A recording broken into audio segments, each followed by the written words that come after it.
Good morning. This is Pastor Tom Donnelly with Firmly Rooted Ministries, and today's devotion is for August 3rd, and the title for today's devotion is, Are You Related to Jesus? So here's the text. We're in Luke chapter 8, and some disciples came and said, Now Jesus' mother and brothers came to see him, but they were not able to get near him because of the crowd, and someone told him, Your mother and brothers are standing outside wanting to see you. He replied, My mother and brothers are those who hear God's word and put it into practice. And so I use this title, Are You Related to Jesus? To echo off of yesterday's devotion, and it seems like Jesus is telling us the same message. If you have ears to hear, I need you to hear. If you want to be related to me, then you gotta not just hear what I'm saying, but you have to do it.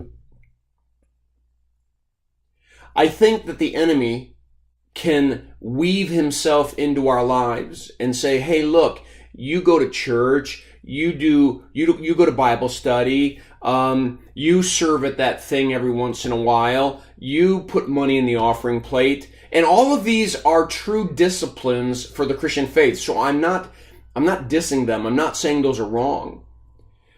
But what I've been saying to the firmly rooted folk is I think sometimes we're putting periods in the wrong place. I went to church, period. See God?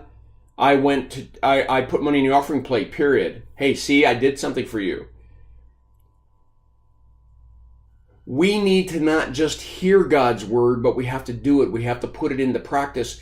Even Jesus' family didn't have an advantage. Not when it comes to the kingdom of heaven.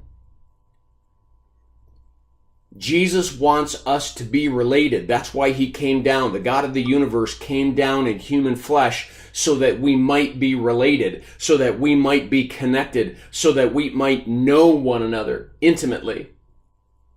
But that comes not by just assenting to something, assenting to some truths, but it's living those truths. I always use this analogy that I think is pretty common today, that somebody can assent to the fact that they should diet and exercise. 20, 30 years of pounding the American society that we should be exercising and dieting and eating properly, but it doesn't seem to have an effect. We're still the heaviest society in the world. See, it's one thing to hear it and know it in your head, but it's another thing to do it. Well, if that's true in human terms, how much more is that true in spiritual terms? You and I, Jesus is inviting us into a relationship that is completely in a new kingdom, that sees differently, thinks differently, and hears differently, and he's calling us not just to know those truths, just assent to them, but to live them. And so I'm renewing my commitment to that, and I'm encouraging you to do the same. Also, I encourage you to read the devotion attached. I pray that it's a blessing to you, and have a firmly rooted day.